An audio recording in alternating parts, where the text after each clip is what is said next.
Welcome to the Realm Kast. This is part 2 of our Aftermath discussion with our special guests, the Fourth Snake, HistoryBehindTheWarrior, and Mike from Uppercut Editions, the creators of the Mortal Kombat Kompendium. If you'd like to check out part 1, the link is in the description below. Enjoy! Alright, so chapter 4. Because this definitely seems to be the chapter that everyone seems to be quite torn on. So I think we're going to get a lot of different responses from everyone here. Yeah, a lot of people have been saying on Twitter that they really enjoyed the story up until this point, and that's where it turned them off. But here's a question. Was it a turn-off because of how brutal it was with the treatment of characters from a villainous position, or was it because of the Sindel thing? I genuinely hope it's the latter, because this is Mortal Kombat, and you should expect people to get treated brutally. From what I've seen, it has been from the Sindel stuff. I've not seen anyone complain that it's too violent. I mean, the other person I could think of who's done that was, I think there was an article by one of the writers for 11 who wrote an article saying, I wrote MK11 and I abhor violence. I'm thinking, Seeing your heroes defeated, like we saw in this chapter with Liu Kang, Katana, Kung Lao, things like that. I mean, that, of course, has a little bit of a play into it, because you're like, well, these are the heroes that I've been following through this entire story, and now you're fighting to wipe them out. But it was a cool touch, because you get to be the villain in this Aftermath story, and that's kind of the big point of Aftermath, I think, is most of the time you are the villain, which was kind of fun. I mean, villains have to win occasionally, otherwise there's no threat. I mean, this is something I've been saying about these games for years, that the villains are impossible to take seriously because they never win. Like, especially Shao Kahn, and now he actually gets to win a few fights because he's tagging with Sindel. So it's nice that he gets to win some fights. It does come off as a tad inconsistent with the rest of the story when he's constantly getting his shit rocks, aside from that one time he cripples Kotal. But I think overall the idea of a villain chapter was good, but I feel like the eventual payoff for that in the next chapter, it wasn't strong enough for what was set up here, because they just go out like bitches. For me, I actually really dug this chapter. I really enjoyed the fact that we got a villain chapter. I'm not saying everyone, but people have been asking for this a villainous chapter, something from a different perspective, for quite a while. And it was refreshing. It was nice to somewhat redeem Shao Kahn after how he was treated in the story mode, because he went from MK9 boss, unblockable X-ray, into basically a kitten for the most part in the story. So to see him come back here and basically decimate people in his way was really good. It was very entertaining in that sense, and I felt it did justice for Shao Kahn, because I feel like he definitely needed it. You know, it's bad when you get blinded and you get beaten up by 2 jobber Shogun in a prison. That's how far the character had descended from where he once was. So, again, in that sense, it did think of it as a pseudo-redemption arc in that sense. But, and also saying that, I'm not fond in the nature of how it all kind of transpired. And this obviously inherently goes back to, villainous Sindel, because all of it kind of pivoted on Sindel betraying them. And might I also add, and it can't just be me here that felt this, Jesus Christ, are the Shogun just like really stupid and believe the first thing they hear? Yeah. Yes. Like every time. It happens again. I get it with Tarkatans. They're fucking dumb as pig shit. They're dogs. Tarkatans they have a special spell now. Tarkatans are actually dogs. They are dogs. But, it didn't make sense for me with, how quickly they abandoned Sheeva. And we don't actually see her again later on in the story, which raises the question of, did they just kind of kill her off? It kind of felt underwhelming in that sense. That part was really, I'm just kind of I'm not agreeing with this one. Fair enough, it's happened, but this seems like a really ham-fisted way of getting Sindel an army. It just wasn't for me. That part, it just felt too rushed for its own good, and I didn't enjoy that. One really weird tidbit of information and I'm not sure if you guys picked up on it like right away. Did they just like make Geras mortal and kill him off in that chapter? I was wondering the same thing. The original story, you had to tie him up, throw him down a river of infinity depth. Pit, basically. And now you just got to smash his head in. Yeah, which is really confusing to me because I'm just kind of like, this man has been decapitated. He's literally been blown up. But are they trying to, like, don't get me wrong, I like Shao Kahn and I like they gave him this opportunity to really put him on a pedestal here. But I'm just kind of like, you are kind of going against what this character's all about, with him being a living paradox that cannot perish. So I'm just like, come on, guys. It was a bit, I wouldn't say immersion breaking for me, but I'm just kind of like, so we are actually completely done with Geras for the time being. My only justification for that is maybe Kronika didn't have the time or power to put it back into Geras after he was destroyed. Man, Didn't have the time. should have sampled more of that Shang Tsung juice. Considering it's in the Soul Chamber where it happens, it could have been a way to make use of the Ermac model. Like, Ermac is around, and because Khan is I back, was expecting this. like Khan could be there, and then Ermac's like I'm here to serve you, Shao Kahn, because you're back. And Khan says, keep him busy while I go and wage war. That would have been a very nice touch. I honestly expected Ermac to come up like in that fashion and then be a bonus character. I really did. I was hoping for it. There were those gripes I had with that chapter specifically. I don't know how Shao Kahn managed to beat Liu Kang in every iteration Liu Kang has beaten Shao Kahn. I don't exactly know how or why that happened. I suppose for the sake of the story, I'll accept it for what it is, especially with how like devastating it kind of became as the chapter progressed. But yeah, no, there were just some things for me in this chapter that felt really out there. But I still enjoyed the chapter nonetheless. There was a lot of really cool parts, but there were a lot of parts that inconsistently goes against what I felt like they had already established. While we're discussing Shao Kahn kicking everybody's ass, let's talk about Kotal's final fate. He is dead at this point. Yeah, something happens here that was just like the Shokin thing that was brought up, because Sheeva falls on the ground, and then all the Shokin are like, all right, well, I guess we'll follow them now. So they throw Kotal's head down a boat, and Shao Kahn doesn't even really say anything. And there's a bunch of Osh-Tech there, and they're like, oh, shit, that's our dude's head. Well, I guess we'll follow them now. And then, like, it does seem like they're just kind of not thinking. I'll put it like this, because I'm not sure if you're aware yourself. Kotal was essentially the last Osh-Tech. The people in the garbs are actually just normal Outworld soldiers who work for basically whoever's in that position. So that's just their uniforms. So, yeah, that's just the uniforms. There's no other Osh-Tech that exists. Like, Kotal was the last one. When was this established? It's been around for a while, because I remember I did a video regarding the realms recently, and I looked it up, and Kotal's the last one, and as a way of honoring his ancestors and his family, basically he dresses up all Outworld guards he has in traditional Osh-Tech garb. Shao Kahn and Goro went through and annihilated a whole bunch of them. And I think he was the only one left, him and his father. And his dad was killed by Goro. Yeah, but it kind of makes sense as to why they would turn against the crown, because if they didn't, they would essentially be slaughtered by Tarkatans and the Shokin. But you got to ask a lot of questions. When that scene went on, what exactly had happened to Baraka at that point? Because we know he was on that ship, I'm quite sure, but he just completely disappears. And Eren. Yeah. In fact, yeah.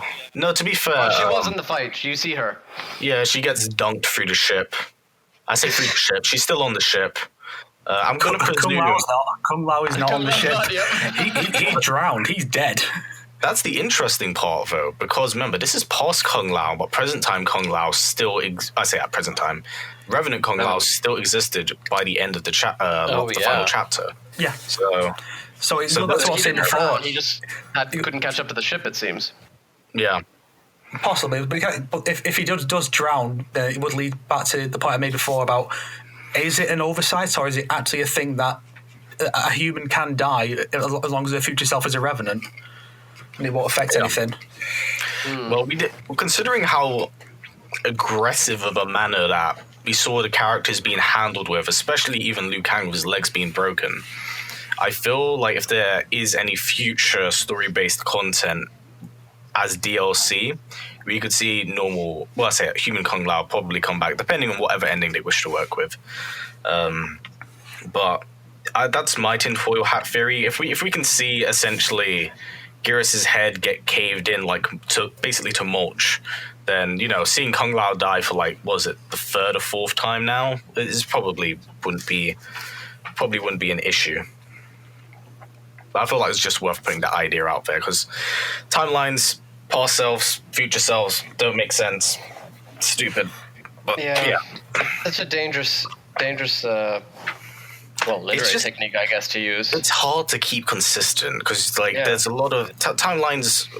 Time travel is a bit of fiction, and you have to kind of establish the rules right out the get-go. But the problem is that it's hard sticking to those rules when you have to work alongside of them or with them, and then there's inconsistencies and there's problems that show and come through, which we have obviously seen from the universe being rebooted in MK9.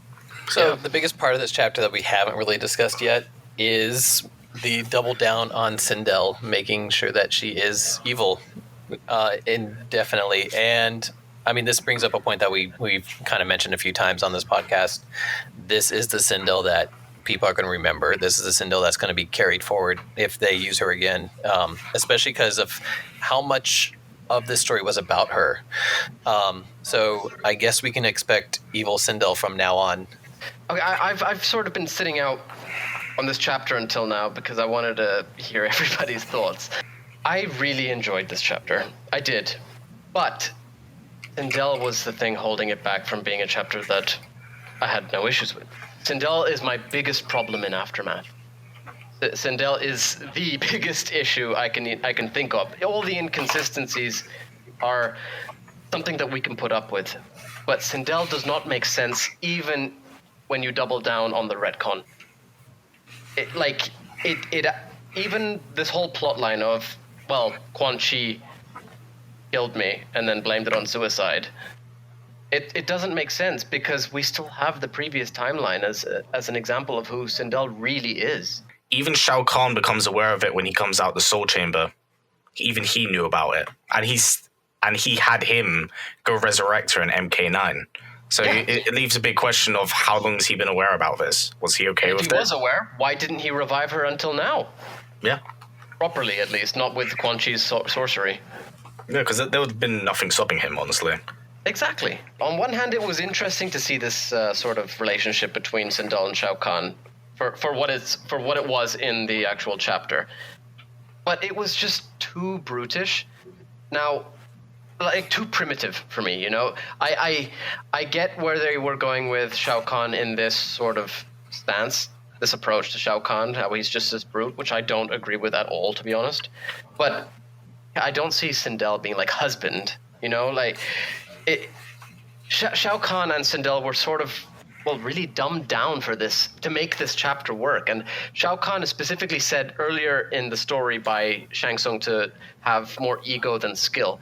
Shao Kahn is not this brute. He's one of the most, I'd say intelligent characters that we've seen in the entire roster over all the years. There's a reason he's such a powerhouse he's Shao Kahn, right?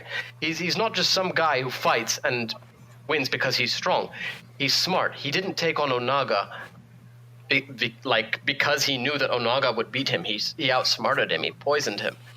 This new Shao Kahn that we're getting, whilst it's good to see him have so much presence and really brutalize the entire roster, why is it that he's dumbed down in such a fashion, and why is Sindel dragged down along with him? This completely ruins Sindel's character. Sorry.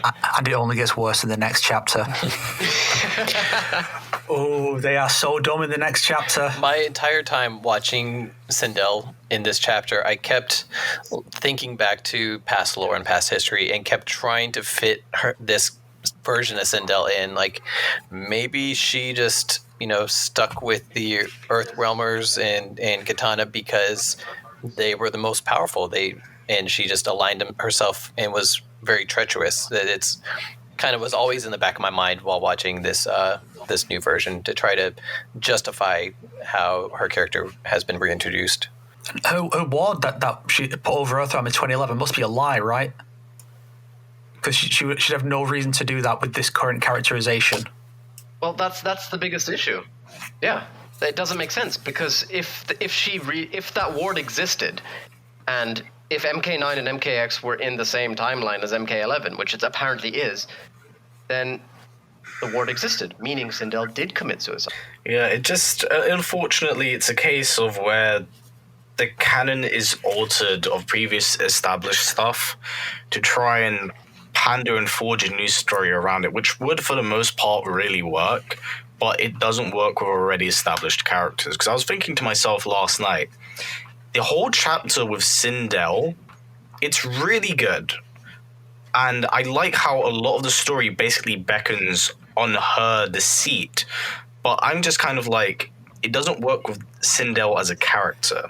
If they fundamentally were to bring in someone else of the Royal Edenian family, for example, one that we haven't seen, so introduce a new character, and have her basically, I don't know, be a close administrator or advisor to that of Sindel, for example, sharing a lot of similarities to her herself in a very strong position. Anya. Yeah. No, I'm talking like if it were to be a new relative, because you would still give Katana the emotional attachment of having a family member. I get you. Sorry, but yes. still having someone who was very higher up in the Edenian family and like royal bloodline. You could introduce someone like that. You would give Katana the family that she's been lacking for the most part of the game, whilst also not having to alter an already established character. And I know that may upset like some Sindel fans as, you want your character back, but also saying that, do you really have your character back at this point? Like, don't get me wrong, I absolutely love how Sindel plays in this game, and I really love how she looks. I think they did a great job with her. It's just a shame that everything outside of that does not make the character feel like the character. If anything, it puts you off playing her. Yeah, I say that, but she is a lot of fun. She's a lot of fun. Yeah, she definitely is. What do you think, Mike? By the way, I'm curious to hear your opinion on Sindel, on the double down. I mean, having talked to them about it, I guess I have trouble kind of putting it into words about how I feel about it. I mean, I also feel the chapter was pretty well done if you take out like previous knowledge of Sindel. So like if you're playing that chapter, you're like, oh man, this is actually like, pretty well done. And the dynamic between Sindel and Shao Kahn outside of the whole husband and wife banter, which was just like, I get it. You don't have to beat it over my head. Like they say it like every time. Like, how many bones should I break, wife? I don't know. 4? Like, I get it. I understand. Maybe if I tell you 12 more times, you'll understand that we really like each other.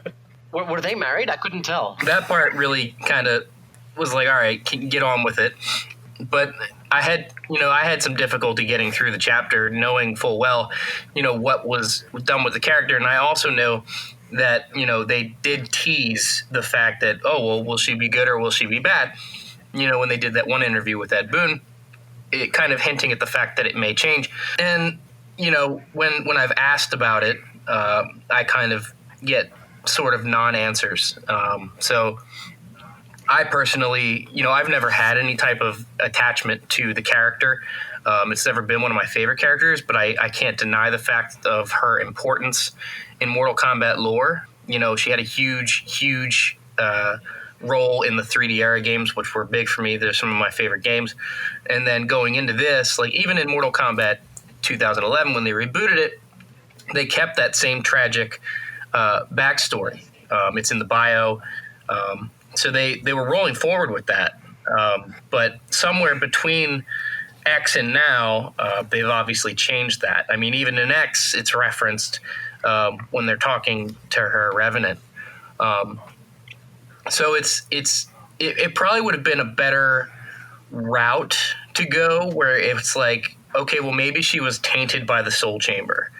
And then, it warped her mind and Shang Tsung took control, blah, blah, blah. Like, they could have done that, and it would have probably been a better outcome than what we're doing right now. But overall, for the sake of, what happens in the chapter, it was fun to take control of the villains and beat on the heroes. And it did feel like it was a lot more brutal than the other chapters. Like, you definitely had, like, moments where it was like, that was really visceral. And like, all of a sudden, Raiden's about to capture Revenant Liu Kang, and all of a sudden his femur pops out, and he's like, "Oh, Shao Kahn broke my legs!" Like okay. But those moments were what made it for me, and kind of that's what I enjoyed about it. But the actual Sindel retcon and the reasoning behind it is that, like, it was the reasoning for a lot of the other characters, right? So they had to have balance for light and good, and you have so many characters turning good and not enough characters that are bad, right? So it's not the best idea to go with when you're writing a story. It's like, hey, so-and-so was good at one point, like Cabal. Cabal had a retcon as well where they went back and forth, and now he's just bad guy Cabal. And then same thing for Sindel. So, like, they probably didn't have enough bad guys to balance out the roster, and it was a lot of people that were bad at one point, but now they're good. And you typically didn't have too many that were good that have gone bad. I mean, it would have been the best time to bring back Smoke because he's deviated into his demon form. He's now taken hold. The demon form has taken hold of him. You could have just done an Enra. There's lots of things they could have done, but I think there were some things that were hamstringing them because I know the story writers don't pick the characters. I know a lot of that stuff comes from they have a committee. So I feel like Sindel kind of fell into that trap, which really stinks, and it's not the greatest for her fans, and I feel it. I do. But as somebody that, is running this project and has to chronicle things, we have to chronicle both the good and the bad. And, these retcons didn't just happen here. They've been happening since the 2D era because they can't seem to keep a consistent writing team, and that seems to be the problem game in to game out, and that's why some characters tend to suffer in certain iterations of games. Oh, that's a totally fair point. I definitely agree with the fact that NRS haven't, well, not even NRS, even Midway weren't able to continue, have a proper continuity with all their characters. There were definite inconsistencies over the years. I just feel that the inconsistencies lately seem to be a lot larger than they used to. They're far more extreme in that measure. Yeah. I happen to find it's not like that's not like a tiny small retcon. Like that's a pretty big fundamental change, and I've always said I'm fine with altering and changing a character, but much like any film reboot or whatever, when you're reintroducing a character, keep the core the same, but do something that helps expand on the character. Give them traits that they didn't have before. Like, give them an arc, something new that's different, refreshing. But when you're essentially like completely stripping them of what they had and plopping it in and on already established characters, that's a problem. I'd never want to see or depict an idea, and it horrifies me, of Michael Myers selling candy in a street corner. Like, that's just not in the nature of the character. Like, it completely it takes away more from them than it gives to them, and that's my problem. You need to do something that helps stick to the roots, but add something new to them that benefits them.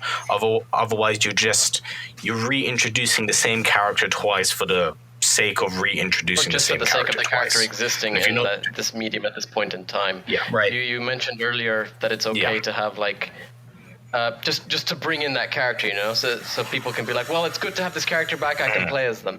At least you got them in the story. But then people have been saying that to me with Serena, like, not in the sense that she's playable, but just that she appears in an ending.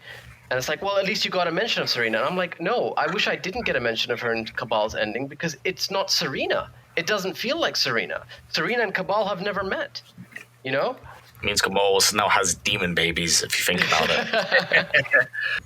They are named Dante and Virgil. Well, you just spoke. I wanted to ask you. You've been very quiet, and I really want to hear your thoughts on Sindel. Tell us, lay it on us. I don't know if there's anything really new to say at this point. I feel like I've talked about it so much. I've kind of covered everything. That it's just a baffling decision that just doesn't really work with the character, and it's not well thought out in the slightest. So could you think about how the implications of this retcon with all the previous stories we've had with the character, it doesn't add up. All her ward and the way she responded when she was reunited with Katana in Deception, all this stuff, it doesn't make any sense because that doesn't fit with this new, completely generically evil version of the character. And she never was 100% consistent. I mean, even the ward itself was a retcon from 2011. But going back to what was being discussed just a little before, that was at least in keeping with her character.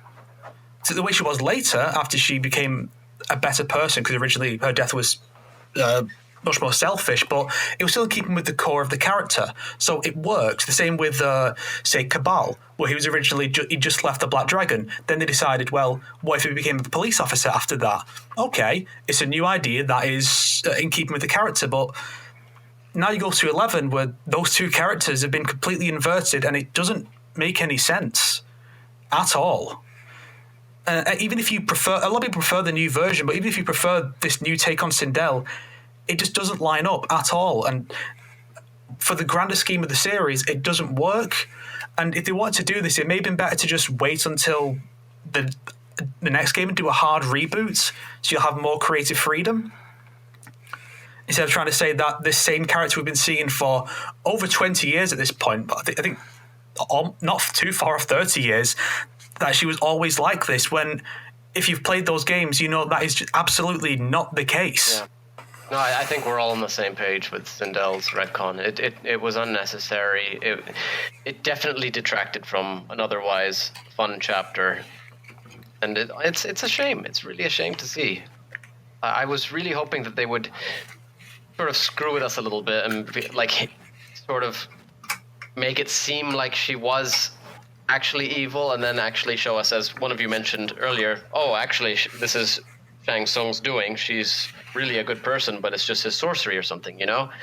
But we didn't get that, and it really did ruin the chapter for me and many other people. The Banshee Spirit thing is also never explained or alluded to, so that could have tied into it. Maybe it was a soul in the chamber, and Shang Tsung put it inside her so he could manipulate her? That's actually something that I kind of expected them to do with this story, was use an extra spirit, because we saw Shang Tsung manipulating and kind of being involved in everything. So I thought that's how they were going to backtrack a little bit on what they did with her. I mean, it's definitely a reasonable way of making it work out, that's for sure. Although I must thank Sindel's chapter for the fact that I got to see the special forces absolutely annihilated. It was good. It was fun. Overall, it is a very fun chapter. It's just, there's things in it that I definitely don't agree with, and I definitely don't think really makes sense overall. I think that as a full package, it's very entertaining, but as I said at the very start of this, when you start looking at the finer details, a lot of cracks start to show. I like the part where if you use Shao Kahn for the last fight, Sindel starts chasing Katana with her hair like giant spider legs. What the hell is that? That is amazing. And did anyone notice that Johnny is now taking part in things now? He and Sonya, when in the base game they're just out of action after the Black Dragon base. And Johnny's like, oh, well, Raiden healed me up. Well, what about future Johnny? Why is he not here? Yeah, he was missing. And more to the point, where are the Lin Kuei and Scorpion? Right? They're not in this chapter. They're gone after after the encounter with them in Fujin's chapter. They're just gone from the story. It's tea time.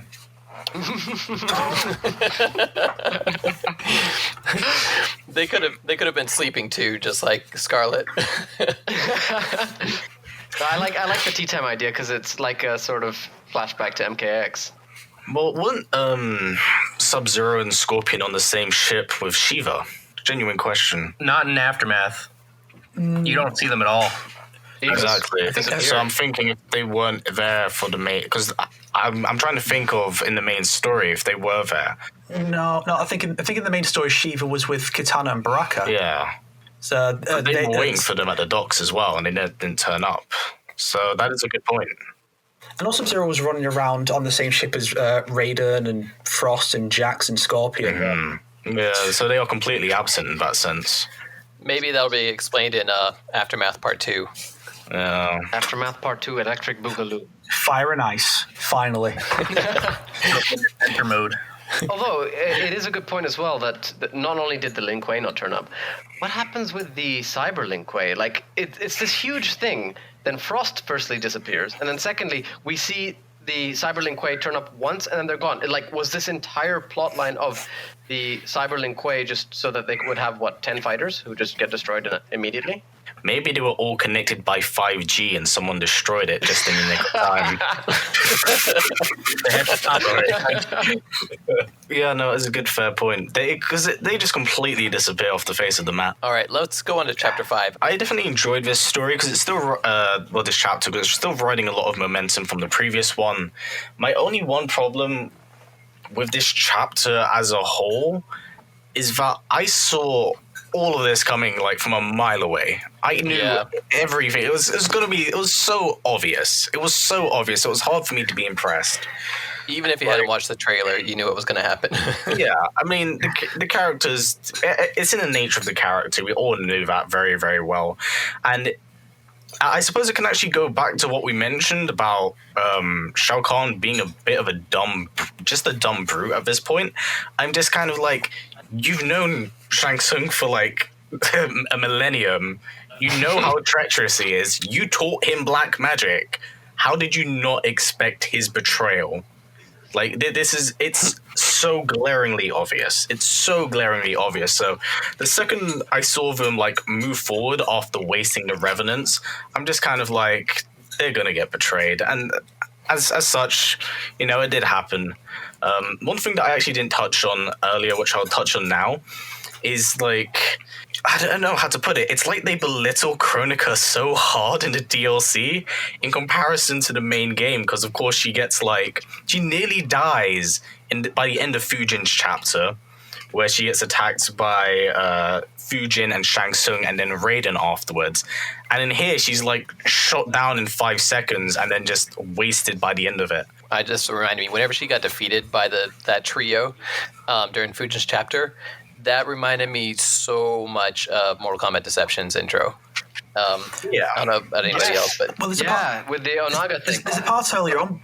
The part with Geras earlier on is directly where they got Fujin and Shang Tsung firing blasts at him. He's just walking off, and then he just shrugs the whole thing off in a big blast, and then Nightwolf walks over as well. It's the same scene. I could pretty much hear Deception's intro there. Yeah, no, it was really weird for me because I'm just kind of I really hoped they would have made her seem more of a formidable force, because she did seem like a somewhat dangerous individual in the main story. I couldn't say I've ever found her intimidating at all, because Kronika just wasn't intimidating.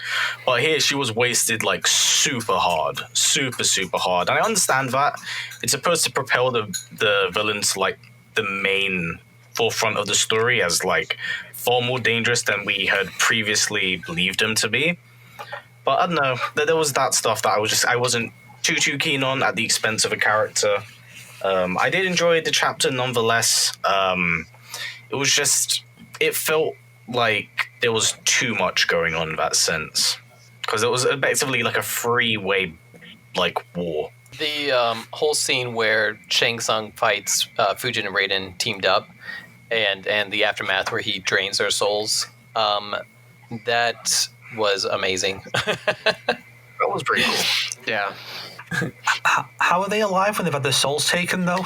So Shang had stated afterwards, too, he said, we'll keep them alive so we can continually drain them for a long time. Because it's not just their souls, it's their life force, too, right? Yeah, it's not the energy. Yeah, so it seems like he didn't drain everything out of them. Didn't drink all that Shang juice. He did with Sindel. He took all that back. I don't know. It seems and like more. Sindel's stealing Shao's juice instead. What? She was a mummy by the end of that. Man, then Shang Tsung buffs be crazy. They affect in the main story too. It is a good time to be a Shang Tsung main, I must say.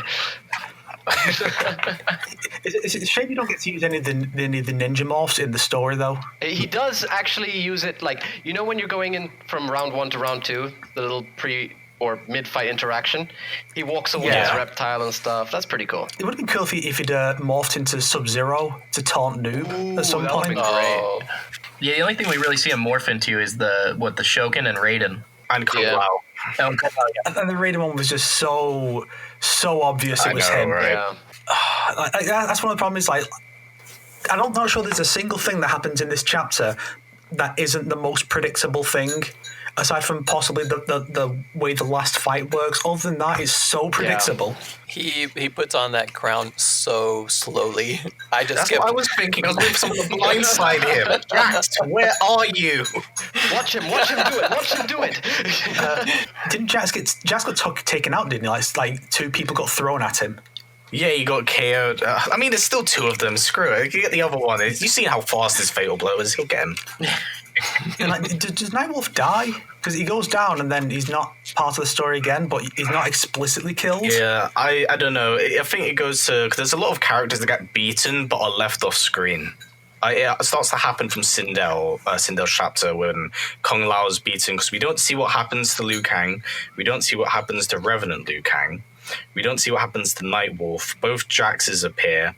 Cassie, we know, is chained up and gone. Sonya is chained up and gone. And then there's Johnny is chained up and gone. We don't even see what happens to Baraka.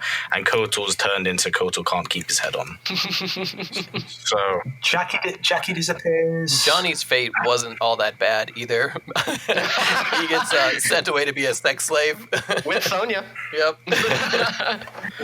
yeah, it's all really kind of strange how everyone just stops miraculously disappearing. So I'm just kind of like, if you want to, you can literally just kill these characters. It's fine. But I'm supposing in the grander scope of the possibility of more DLC down the future, they didn't want to. It was just weird to me. If you look at the entire story, how many of the main characters up until the big ending die? Especially in Sindel and Shao Kahn's chapter, where it's supposed to be the most brutal. It doesn't. It's Mortal Kombat. So it's Geras.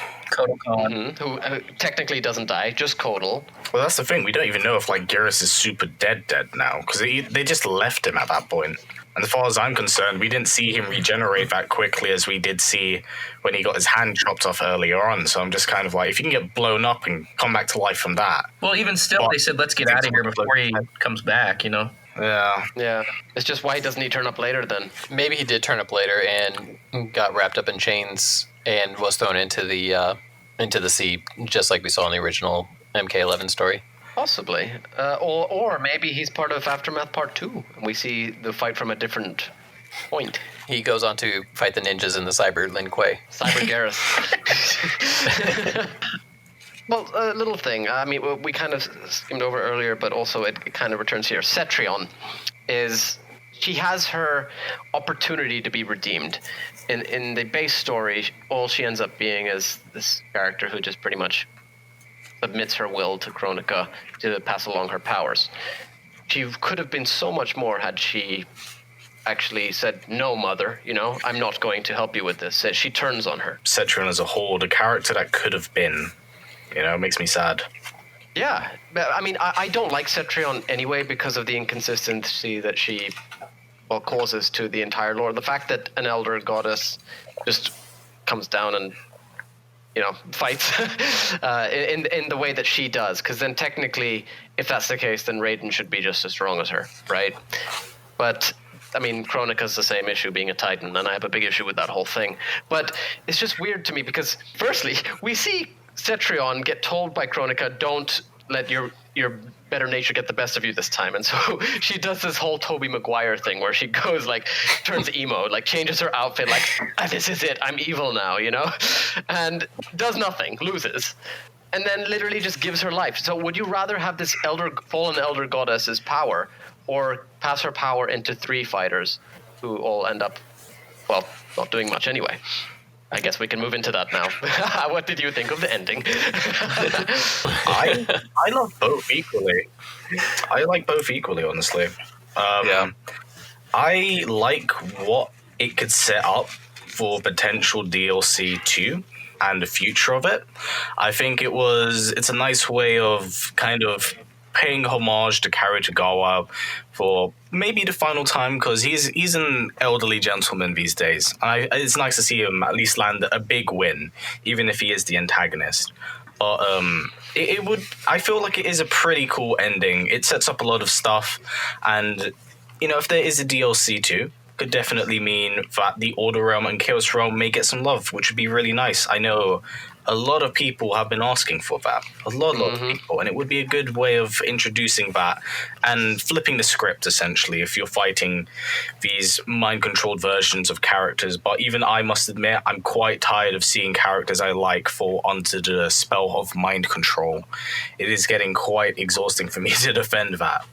I kind of took it as those Fujin and Raiden, whenever they came before Shang Tsung's throne room, I took it more as they were serving him because they had to. They were under duress. He's the more powerful being, and they have to do what he commands at that point.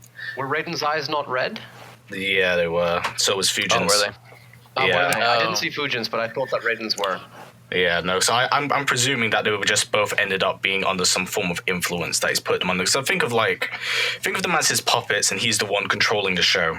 That's how I depicted it. I liked Liu Kang's ending. I thought it was a really nice way of calling it back, all the way back to the great Kung Lao. Because I know everyone's been wanting to see him, and kind of seeing where the heritage and where it's all kind of started from. I feel like that was really nice. I enjoyed both endings in that respect. Just one of them kind of nods towards a story per se, that we kind of can get an idea of how it works out. Whereas this one is a base. I know I've said it. I'm hating this timeline restarting stuff. I'm so tired of it. But it's nice to see a little bit of a callback to something that people have been wanting to see, and it's a bit of fan service at the end of the day. I personally enjoyed both endings. I mean, obviously, one will be the canon ending rolling forward, and the other one's kind of like a fun ending. As much as the Shang one is definitely really fun, because at some point in juncture you need to say the other realms have to step up. Yeah. Right, so it can't just be the big three, and I think that's a lot of our problems, right? So like NetherRealm Studios typically will say, okay, it's either Earthrealm, Outworld, or NetherRealm, but like no one else ever gets any love. So then you got Chaos Realm and Order Realm finally getting a mention here, and it seems like they're ramping up a little more towards it. But you got to think, Order and Chaos, the yin and the yang are what eventually would bring balance, right? Because that makes too much sense to not do it. And then the Liu Kang one would basically be. It's probably going to be our canon ending, because they're taking a safe way out, and Mortal Kombat's a cash cow. It's tapping into a part of Mortal Kombat history that we haven't really seen yet, right? We know a little bit about it. We know Great Kung Lao fights for Earthrealm for a long time, and then dies to Goro. But like, what happens between those years?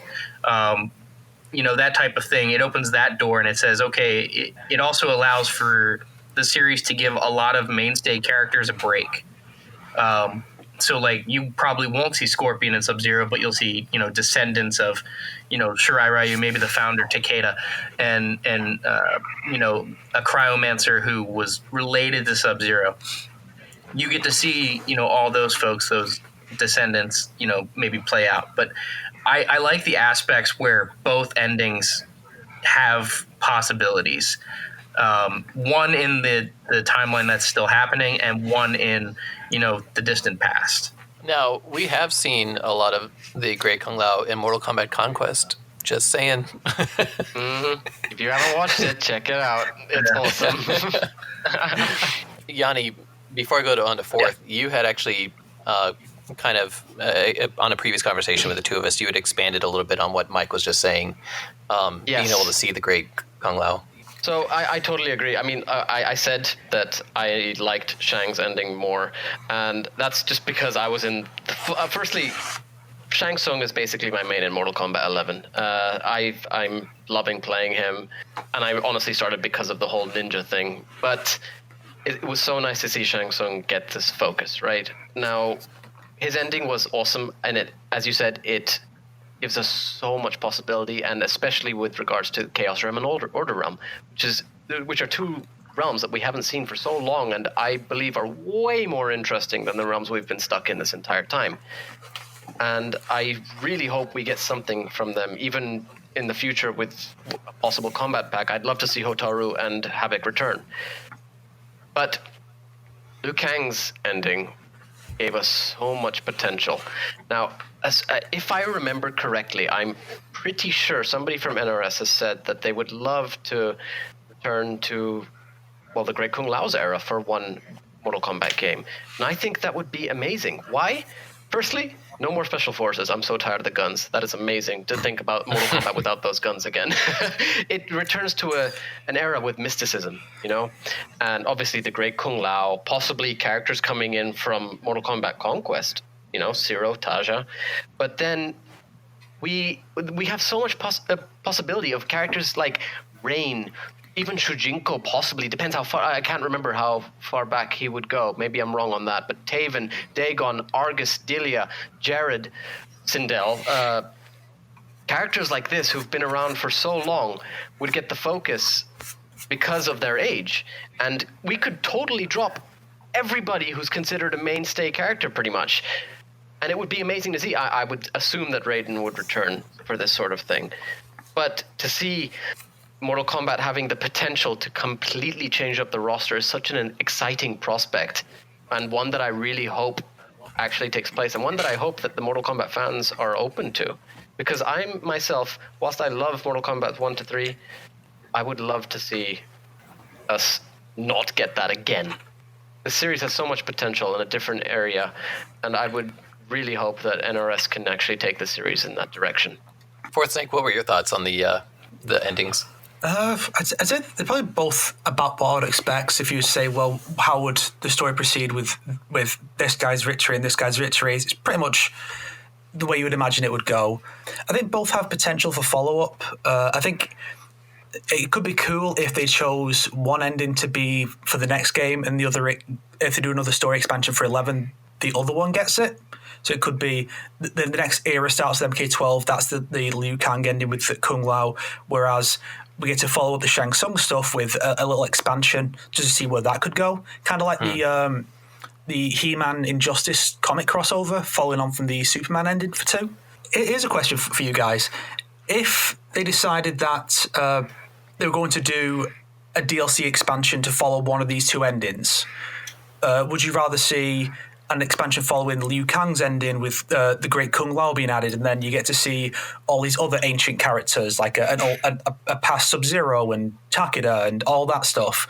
Or would you rather see the Shang Tsung stuff followed up on with Order and Chaos? Ooh, that hurts to think about. To make the choice between the two. I'd rather see Liu Kang's as its own story, its own game, because I think there's so many new characters that could be introduced during that. Yeah, as DLCs go, I would want the Shang Tsung one to be the DLC ending, because I feel like that would need a definitive ending and conclusion to the story. I feel like leaving it as a big hang-off, because we're going to have to wait for like another 4, if not so longer years, depending on the new IP that NRS are possibly making, for a proper continuation to the story. And I feel like seeing this downfall of Shang Tsung with the characters that many of us have requested who have been absent would be a really nice way of just sending off MK11 with a bang in terms of a story. So I feel like that would be a good way of doing it. Yeah, I'm also in agreement. The Shang ending would make the most sense for if you got another DLC on top of this game, because rather than introducing a ton of other characters in another era, whether by premiere skin type thing or what have you, if you do the Order Realm, Chaos Realm stuff, then, I mean, most of this stuff would come with characters attached. So it would give people a reason to say, okay, Havoc and Hotaru are coming back along with a third character, and they could just send that out and then get by with just those 3 characters plus that expansion. and make a story off that versus, introducing Great Kung Lao and Takeda and all those other characters, and having to go through all that rigmarole. Shujinko, he can be the third guy. Yeah, I'm down for that. Now, I have a theory that might kind of blow the whole Liu Kang's ending out of the water and might change what you guys think about it.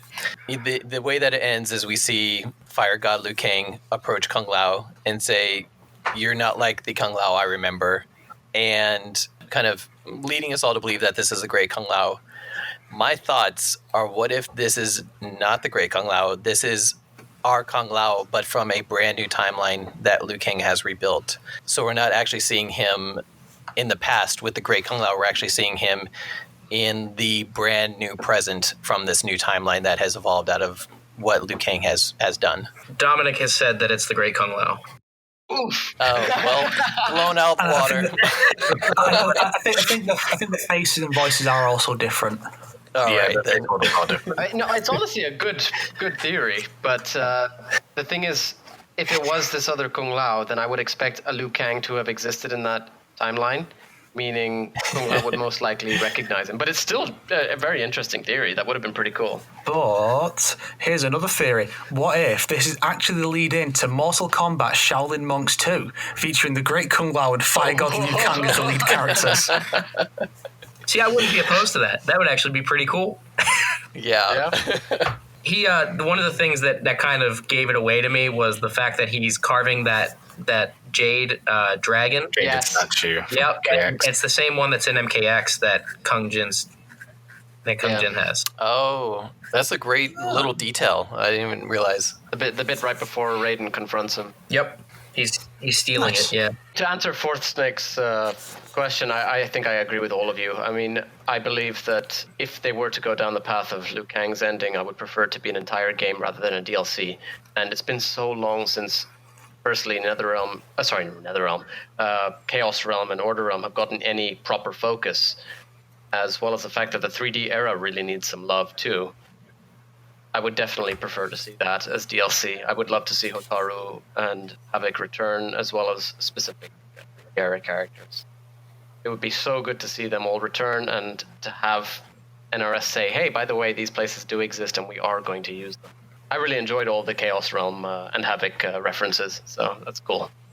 All right, so with that all being said, guys, let me ask each of you, what is your new favorite friendship out of this Mortal Kombat 11 Aftermath expansion? I've not seen all of them.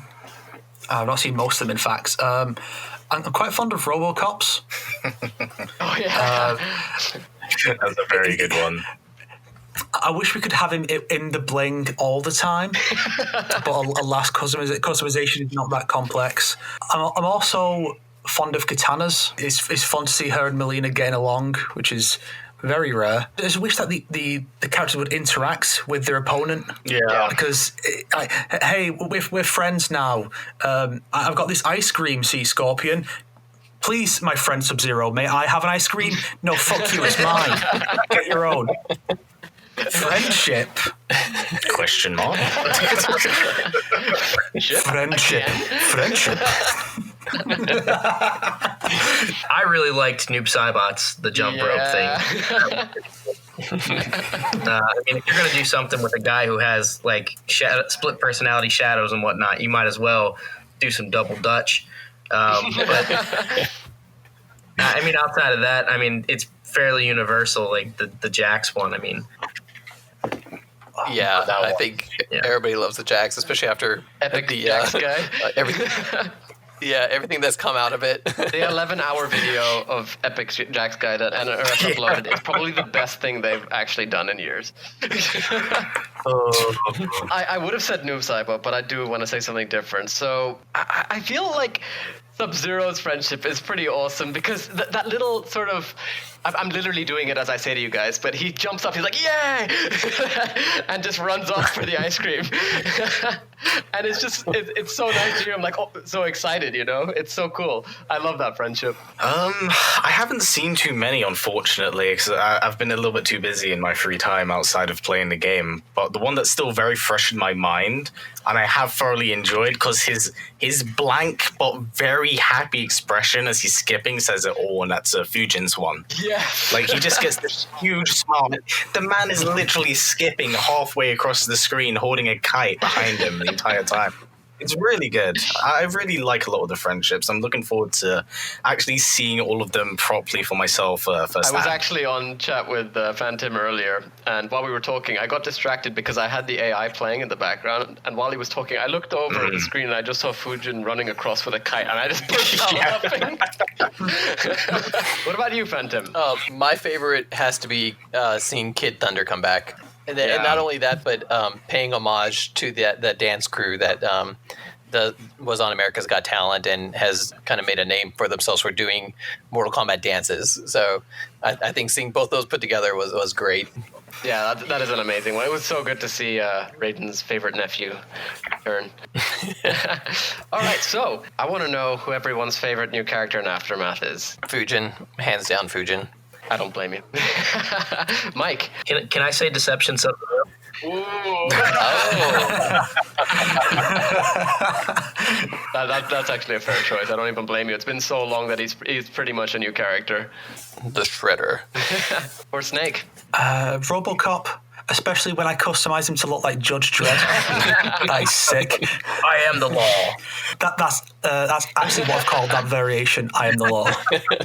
History Behind the Warrior? Who's yours? I haven't unfortunately had the time to lab or get to know all the characters. I've just been playing Fujin for the most part, so I'm going to have to just say Fujin for the time being. I've had a lot of fun with him.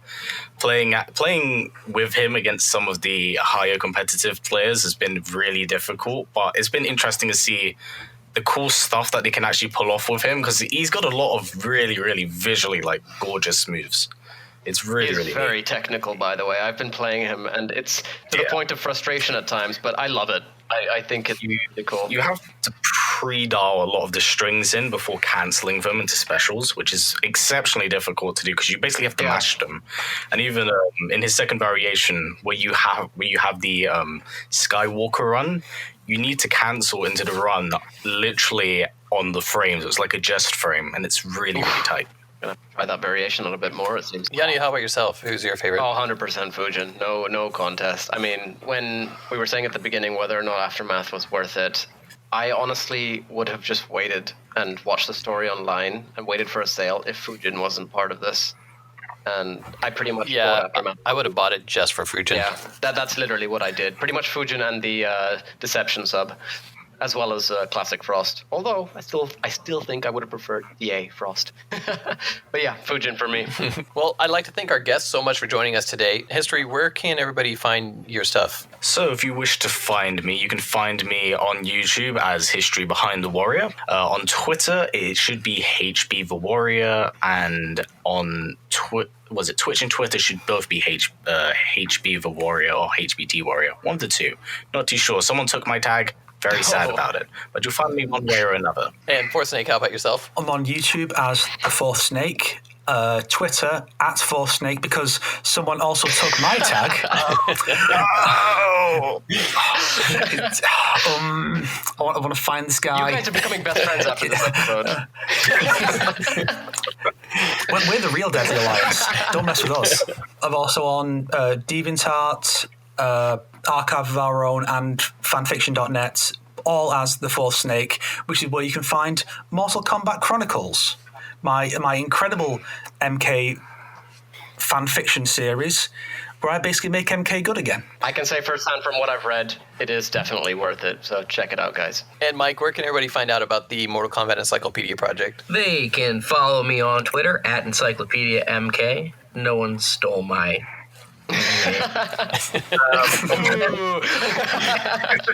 Jammy bastard.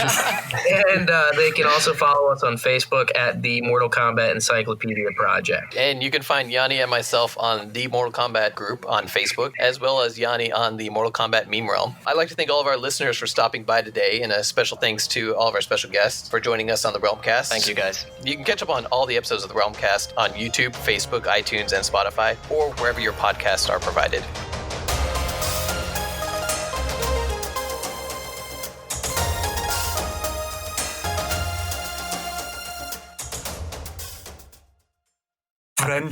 Friendship.